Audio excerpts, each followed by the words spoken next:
네, 오늘도 저희 순빛교회에 오신 모든 분들을 환영하고 축복합니다. 오늘도 주님의 은혜와 평강이 우리 모두와 함께하기를 간절히 바라고 기원합니다. 저희가 지난주에 오병이어 얘기를 했어요. 오병이어 얘기를 했는데 제가 한 주일 동안 또 그 오병이어의 이야기를 묵상하면서 느낀 건데, 결국 오병이어의 이야기는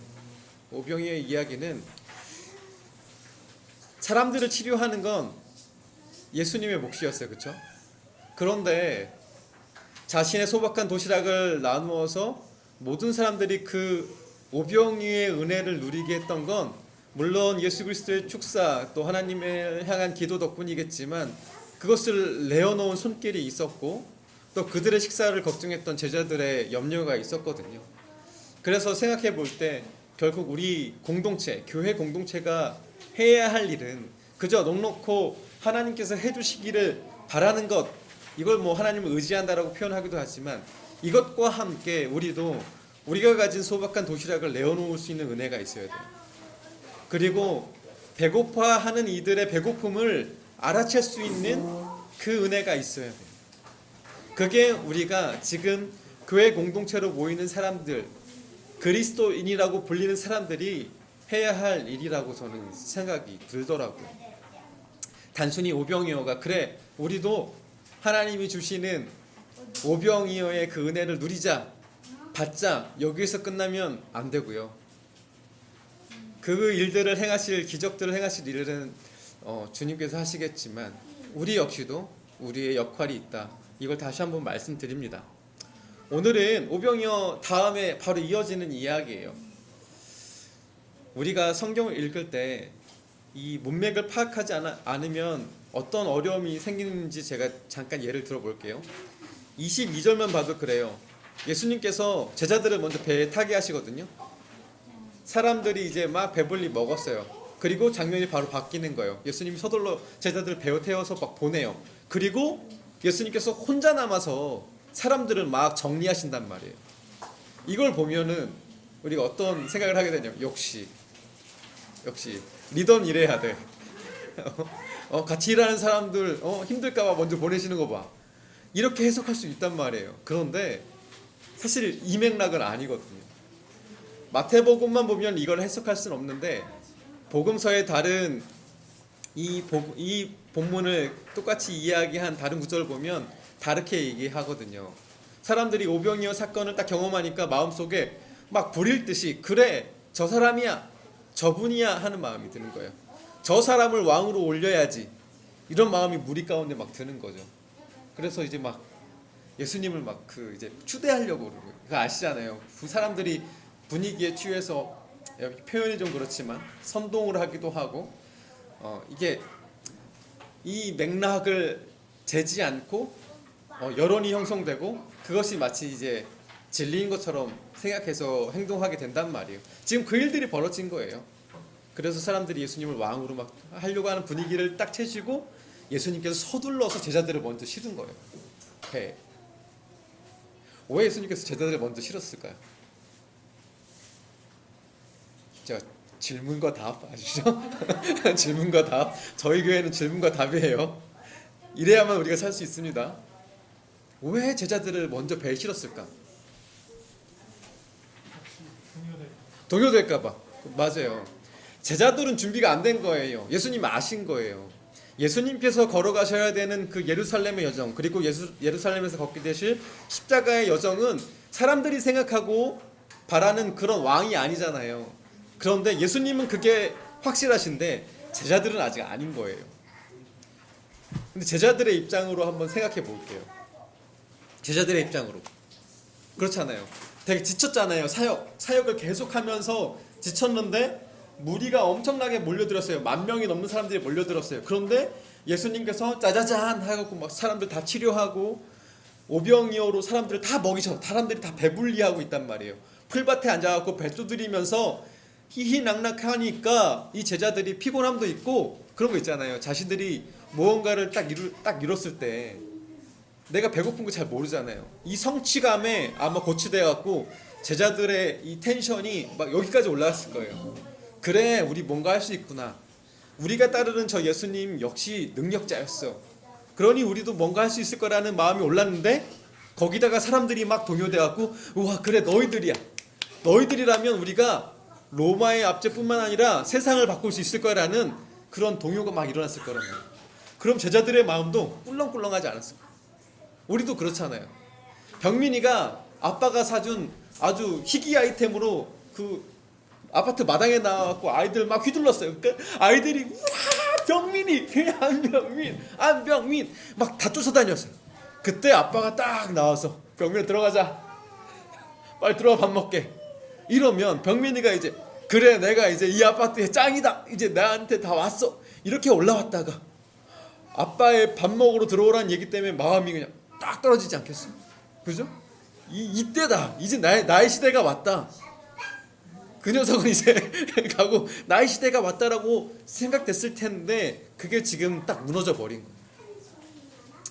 인간이잖아요. 우리 다 사람이잖아요. 제자들도 마찬가지란 말이에요. 이런 상황이라면 충분히 실망감이 들었을 거예요. 제 생각에는. 서운함도 들었겠죠. 그리고 갑자기 배고파졌을지도 모르겠어요. 그동안에 쌓여왔던 피로감이 몇 배는 더해서 아마 제자들의 어깨에 몰려들었을 거예요. 저는 이 상황을 보면서 변화산이라는 단어가 딱 떠올랐어요. 예수님의 제자가 변화산에 올라갔잖아요. 여기가 좋사오니 이제 딱 텐트 치고 거기서 머물려고 했단 말이에요. 제자들 여기 오병이어 지난 다음에 이 제자들의 마음이 그렇지 않았을까? 여기가 좋사오니 여기구나. 우리가 여기서부터 시작하자. 아마 그런 마음 들지 않았을까 싶었거든요. 근데 예수님은 변화산에서 내려오는 걸 원하시는 거예요. 왜냐하면 변화산에 있으면 해야 할 일을 못 하거든요. 우리에게는 역할이 있어요. 그리스도인의 역할이 분명히 있단 말이에요. 그리스도인으로서 누리는 것뿐만 아니라 해야 할 역할들이 있는데 변화산에 있으면 누리려고 하는 건 누릴 수 있을지도 모르겠어요. 하지만 해야 할 일을 할 수 없어요. 그래서 변화산에서 내려오게 되는 겁니다. 그렇게 엄청난 피로감을 느낀 제자들이 배에 탔어요. 그죠? 떠밀려 갖고 배를 타고 가는데 밤이 됐죠. 갑자기 큰 파도와 거친 바람이 막 몰아치고 있어요. 피곤하기까지 한데 엎친 데 덮친 격으로 배에 탔는데 막 엄청난 폭풍우가 일어나는 거예요. 지금 여기 보면 새벽 3시에서 6시 사이 이렇게 표현하거든요. 그러니까 밤 지내면서 지금 제자들이 폭풍우 가운데 힘든 거예요. 근데 여기서 한번 또 생각해 보세요. 제자들이 이거 한번 안 겪어봤을까요? 제자들 중에는 평생을 어부로 산 사람들도 있단 말이에요. 평생을 어부로 살았는데 밤새도록 몰아치는 폭풍우 한번 안 경험했을까요? 저는 그런 생각이 들었거든요. 근데 이 구절을 이야기하면 이제 사람들이 그거를 잘 얘기는 하지 않는 것 같아요. 근데 우리가 그의 삶들, 제자들의 삶을 곰곰이 보면 이거 분명히 한 번쯤 겪어봤을 일일 것 같단 말이에요. 비록 피곤하고 힘들었겠지만 이것 때문에 자신의 삶을 포기할 정도는 아니었단 말이에요. 제가 생각할 때는. 이들에게 지금 가장 큰 문제가 뭐냐면요. 한 번도 경험하지 못한 사건이에요. 그게 뭐냐면 밤새도록 막 폭풍이 치니까 제자들 배 어딘가에 앉아갖고 지나갈 거야 아마 이러고 있을지도 모르겠어요. 근데 갑자기 저 폭풍우 저쪽에서 뭐가 다가오는 거예요. 한 번도 경험하지 못했던 거, 사람의 형태를 가진 무언가가 자기 쪽으로 막 다가오는 거예요. 한 번도 경험하지 못해. 배에서. 우리 그런 거예요. 이건 뭐 우리가 비행기를 타고 가는데 저 하늘 저쪽에서 뭐가 이렇게 사람의 형태가 막 걸어온다고 생각해 보세요. 병민 어떤 마음이 들겠어? 유령이다 하지 않겠어? 제가 바닷가에서 이렇게 있다가 돌고래가 저 멀리서 한 뻥 치면 돌고래다 이렇게 소리치거든요. 하물며 돌고래도 이런데 제가 이제 돌고래를 바다에서 뛰는 건 처음 본 거니까 첫 경험이니까 이거를 막 놀래갖고 막 소리 지른단 말이에요. 하물며 그런데 폭풍이 일는 배 위에서 저쪽에서 무언가가 다가오니까 제자들이 뭐라고 외쳐요? 유령이다! 유령이다! 이렇게 외치는 거예요. 제자들에게 지금 힘든 건 폭풍우가 아니에요. 삶의 어려움이 아닌 것 같아요. 자신들이 한 번도 경험하지 못했는데 지금 누가 없어요? 예수님이 없어요. 여기서 또 질문. 만약에 그 배에 예수님이 탔고 그런 현상이 일어났다면 제자들은 괜찮았을까요? 어떻게 생각하세요? 제자들과 예수님이 함께 배에 탔어요. 그런데 저쪽에서 뭐 사람 형체가 다가온다고 생각했을 때 제자들은 어떻게 반응했을까? 괜찮다. 괜찮다의 한 표? 또 아니다는 없으세요? 정말 이런 믿음이 좋은 사람들 만나. 저는 아니다의 한 표예요. 그러지 않았을 거예요. 예수님이 옆에 있어도 지금의 제자들이라면 유령이다 했을 거예요. 왜냐하면 이전에 비슷한 일이 있었잖아요. 예수님 배에 같이 탔어요. 주무시잖아요. 배에서 폭풍이 있는데 주무시단 말이에요. 근데 제자들이 또 어때? 우와 폭풍이다 이런단 말이에요. 예수님 어떻게 해보세요. 폭풍우조차에도 이렇게 제자들이 반응하는데 유령 뭐 이상한 거 다가오면 와 유령이다. 예수님 저거 좀 어떻게 해결해 주세요. 십자가 이거 좀 해주세요. 이거 하지 않겠어요? 이게 지금 제자들의 상태인 거예요. 그런데 이런 제자들의 상태가 우리와 다르냐 이거예요. 이게 포인트예요. 지금 유령이다라고 외치는 제자들의 상태가 지금 이 시대에서 그리스도인으로 살아가는 우리의 상태와 다르냐? 이건 여러분들이 판단하셔야 될 거죠. 그죠? 어떤지 모르겠어요. 그런데 다른 것 떠나서 제가 제 삶을 돌아보니 저 역시도 예수님 이러고 있는 것 같아요. 여전히 지금 우리 한 번도 경험하지 못한 시대를 살아가고 있어요. 코로나라는 시대. 자꾸 뉴스를 보면 마음이 다운돼요. 아 이거 다음은 어떻게 되는 거야? 이 다음은 도대체 어떤 일이 벌어지는 거야? 막 곳곳에서 사건 사고가 터지고 이탈리아에서 빙하가 녹아서요. 지금 그 산 위에 있는 빙하 있잖아요. 그게 녹아갖고 축구장 20개 정도의 크게 이렇게 내려와서 밑에 지역 사람들이 다 피신했대요. 이전에는 한 번도 우리가 경험하지 못했던 일들이에요. 제가요 이런 시대에 그래 우리는 믿음으로 예수님 부르면 돼, 한 걸음 내디디면 돼, 이 말씀을 드리는 거 아니거든요. 사실은 비 때문에 우리가 이런 비 또 경험해보지 못했잖아요. 저희가 태어나서 이런 비를 경험하고 슬픔 가운데 있는 이들에게 여러분들 한 발자국만 뛰세요. 그럼 돼요. 그러면 괜찮아질 거예요. 이렇게 쉽게 말할 수 없어요. 그렇게 우리가 이야기해서도 안 되고요. 근데 보면은 제가 어제 실시간 뉴스를 보면서 유튜브에 댓글창을 사람들이 쓰잖아요. 채팅하는 거 하잖아요. 제가 그걸 좀 봤어요. 어떤 글들이. 그래서 정말 등에서 식은땀이 흘릴 정도의 내용들이 막 써져 있어요. 다른 거 다 떠나서 아마 교회 다니시는 분 같아요. 너네들 그러니 그 지역 감정을 드러내시면서 하나님이 벌 내리신다. 뭐 이런 내용의 댓글들을 막 올려놓더라고요. 정말 그럴까요? 네, 우리가 함부로 그렇게 판단했어도 안 돼요. 우리가 해야 할 일은 그게 아니에요. 그런데 지금 자신들의 배를 향해서 이렇게 다가오는 그 형체에 대해서 저 형체는 예수님이다라고 생각하는 사람이 제자들 중에 있었어요. 그게 베드로예요. 그러니까 베드로가 이렇게 얘기하는 거예요. 만일 당신이 예수님이라면 나를 물 위로 걷게 해 주십시오 라고 이렇게 질문한단 말이에요. 생각해 보세요. 이것도 되게 웃긴 거예요.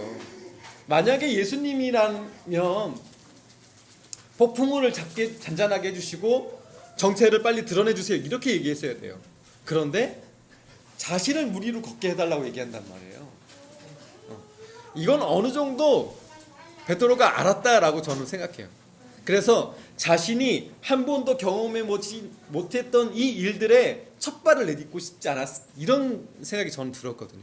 베드로에게서 이 낯선 경험을 예수님과 함께 하고 싶었던 거예요. 여기에는 예수님에 대한 신뢰가 저는 있었다고 생각해요. 분명히 만일이라는 가정법을 쓰잖아요. 이것 때문에 베드로는 예수님이 아닐 수도 있을 거라는 의심을 했을 거라고 판단할 수 있지만, 이거는 뭐 제 생각인데, 제 해석인데, 베드로에게 그것보다도 더 강하게 예수님이라는 확신이 있었고, 그 확신 덕분에 자신도 무리를 걸을 수 있다라는 그런 생각을 할 수 있었던 거라고 저는 생각이 들어요. 그런데 걷자마자 지금 베드로의 눈앞에 무슨 모습이 보이냐면, 막 일렁이 있는 파도가 보이는 거예요. 이걸 제가 곰곰이 생각해 보니, 아웃포커싱 있잖아요. 사진 찍을 때 아웃포커싱.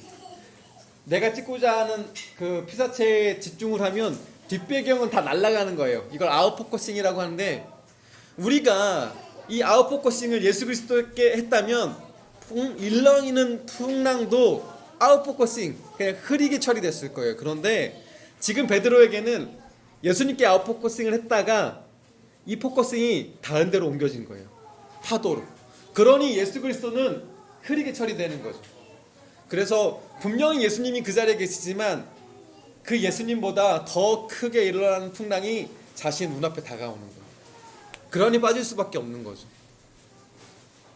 그러니까 우리는 이게 쉽지 않거든요. 우리의 이 포커스를 예수님께 집중하는 건 쉬운 일은 아닌 것 같아요. 지금만 해도 그래요. 우리가 예배를 이렇게 드리잖아요. 예배를 드리시는데 여러분들의 집중도는 아마 사방으로 펼쳐져 있을 거예요. 기본적으로는 저를 보시겠지만 내 아이가 지금 뭘 하고 있는지, 지금 떠드는 아이가 내 아이는 아닌지, 이 포커스가 그냥 분산된단 말이에요. 우리 삶이 그렇거든요. 비단 여기뿐만 아니라 여러분들의 삶의 일상으로 돌아가 보세요. 많잖아요. 직장에서도 그렇고. 내가 집중되어야 할 그 한 곳에서 멈춰지는 게 아니라 이 가지 곁길로 가지를 펴고 흩어지는 많은 상황들이 있단 말이에요. 거기서 우리가 집중을 해서 예수 그리스도를 보는 건 진짜 어려운 일이에요. 무리를 걷는 것처럼. 이게 이제 오늘 내용의 전부이거든요. 그래서 저는 예수님 그러시잖아요. 믿음이 적은 사람아, 이렇게. 여기서 말한 믿음은요, 예수님께 집중하는 거예요. 결국은 믿음이 어떤 다른 단어나 표현으로 설명되어지는 게 아니라 분명하게 이 믿음은 예수님께 집중하는 거라고 이야기할 수 있어요. 우리가 믿음이라고 얘기했을 때 믿음이 뭡니까? 라고 물으면 하나님 잘 믿는 거요? 이렇게 얘기할 수 있는데, 오늘 본문을 통해서 우리가 조금이나마 한 발자국 그 의미를 다가간다면 하나님께, 예수님께 집중하는 것이라고 말씀드릴 수 있을 것 같아요. 여러분들 쉴 틈 없이 일하시잖아요. 그죠? 그래서 휴가도 하시고 쉼을 갖기도 하고, 그리고 또 우리 삶에서 느닷없이 다가오는 일들이 있잖아요. 그죠? 뭐 저희 지율이가 뭐 병원에 입원을 한다든지 뭐 이런 일들이 막 벌어진단 말이에요. 그리고 그렇게 시간이 지나다 보면 하나님 정말 내 곁에 있나? 부재를 느껴요. 그죠? 우리가 다 경험할 일들이잖아요. 근데 지금 제가 말씀드리는 이런 일들이 지금 오늘 제자들이 본문에서 겪는 일들과 같아요. 다르지 않거든요. 그래서 우리가 결국 신앙생활을 한다라고 이야기하는 거는요, 방금 말씀드린 이런 여러 가지 상황 속에서, 이런 삶의 여러 가지 여정 속에서 예수님께 집중하는 삶이에요. 이게 신앙생활이에요. 삶은 삶으로 이렇게 갖다 놓고 여기 마치 교회 생활의 표본처럼 사람들과 만났을 땐, 그래, 우리 믿음으로 한 발자국 걷는 겁니다. 예수님 보면서 우리 걷어가는 믿음으로 살아가야 돼요. 이렇게 얘기하는 게 아니라요. 우리의 삶, 지치고 힘든 삶과 예수님께서 일하실 것들을 갖다 놓고 같이 생각해야 돼요. 그래서 우리가 무리에 한 발자국 내딛는 이 발걸음이 얼마나 어려운 건지. 그냥 우리가 교회 나간다고 해서 저절로 무리에 한 발자국 내딛을 수 있는 거 아니거든요. 절대로 그럴 수 없어요. 예수님께 집중을 할 수 있겠죠. 그리고 예수님의 부르심에 우리가 응답해서 무리를 거두려면 우리는 부단히도 이 삶의 어려운 상황들 가운데에서도 예수님께 집중해야 해요. 그리고 여기서 뿐만 아니라 오병이어까지 간다면 아까도 말씀드렸듯이 우리가 살아가면서 우리의 어려움을 넘어서 다른 이들의 어려움까지도 바라볼 수 있어야 돼요. 그 이웃의 어려움들을 바라보고 그 어려움에 대해서 하나님께 기도할 수 있어야 하고, 무엇보다 우리가 할 수 있는 일이 있다면 그게 어떤 일이라도, 제가 말씀드렸잖아요. 하나님이 일하시는 데에 작은 헌신은 없어요. 어떤 것도 하나님께서 들어 쓰신단 말이에요. 그러니 우리가 할 수 있는 아무리 작은 일이라도 우리는 해야 해요. 생각해서 끝나는 게 아니라 해야 해요. 예수님께 집중했다면 무리를 걸어봐야 해요. 무리를 걷는다라는 것이 나는 기적을 행할 수 있는 사람이다 외치는 게 아니라요, 나의 작은 소박한 도시락으로 수많은 사람들이 오병이어를 경험하는 게 무리를 걷는 거예요. 병이 낫는 것, 우리가 바라는 일들이 이루어지는 것, 물론 좋은 일이고 이루어졌으면 좋은 행복한 일들이죠. 그런데 우리가 바라야 할 진짜 기적은 그게 아니라, 우리가 알아야 할 그 무리를 걷는 기적의 의미는 내가 무리를 걷는 그 어떤 현상학적인 기적이 아니라, 믿음을 가지고 예수님께 집중해서 우리가 내어놓는 그 작은 것으로 다른 사람들도 함께 살 수 있는 것, 생명을 이어가는 것, 이게 기적인 거예요. 우리가 그런 삶을 살았으면 좋겠습니다. 우리가 오병이어만 딱 보면, 또 이 무리를 걷는 사건만 생각하면 우리가 받을 것만 생각하거든요. 오병이어를 통해서 내가 받으들매, 이 무리를 걷는 것을 통해서 나도 걸을 수 있어 라는 기대감. 근데 우리가 그리스도인으로 살아간다라고 한다면 좀 더, 제가 처음에 말씀드렸죠, 깊이 있게 이 말씀이 이야기하는 게 뭔지 생각해 봤으면 좋겠어요. 그리고 성경이 이야기하는 그 어떤 것에서 우리의 실천이 빠진 건 없어요. 그래서 믿음과 행함은 떨어져 있는 것이 아니라 함께 갈 수밖에 없는 거예요. 제가 장황하게 이렇게 또 이야기하는 이유는요, 어제 이제 계속 뉴스를 봤어요. 어떤 일들이 있었냐, 세계 곳곳에 어떤 일들이 벌어지고 있나, 지금 육지에서는 비 때문에 어떤 피해가 있나 계속 보고 있는데요, 답답하더라고요. 저희 아내는 그것 때문에 이 담이 왔어요. 아마 너무 신경 써서 그런가 봐요. 그래서 또 조심스럽게 건의를 합니다. 저희가 보통 10%를 이제 저희가 가진 예산의 10%를 흘려보내고 있잖아요. 정말 감사하게도요, 저희가 그렇게 흘려보내는데도 예산은 늘 유지가 돼요. 제가 올려놓았는데 그 예산이 계속 유지가 돼요. 신기하게도. 그래서 이번에도 지금 당장 우리가 뭘 할 수 있는 건 없잖아요. 가서 뭐 자원봉사 할 수 있는 일도 아니고. 그래서 역시 이번에도 저희가 가지고 있는 예산의 10%를 또 흘려보내면 어떨까, 그런 생각이 들거든요. 그래서 여러분들이 동의해 주시면 또 그렇게 우리가 할 수 있는 일들이, 비록 액수는 작을지 모르겠어요. 하지만 그게 씨앗이 돼서 또 어떤 열매를 맺을지 모르는 거잖아요. 그것을 들어 쓰시는 분은 하나님이시니까 동의해 주시는 거죠? 네, 그러면 그렇게 저희가, 우리 순빛이 그렇게 시작해 보겠습니다. 그러니 여러분들도 여기서 끝나지 마시고, 저도 저 개인으로 또 할 거거든요. 제가 할 수 있는 일들을 여러분들도 무리를 걸어 보십시오. 무리에 여러분들의 발을 한 발자국 내디뎌 보세요. 그러면 그 발걸음을 하나님께서 인도해 주시리라 믿습니다. 그런 저와 여러분들 되었으면 좋겠습니다. 기도하시겠습니다.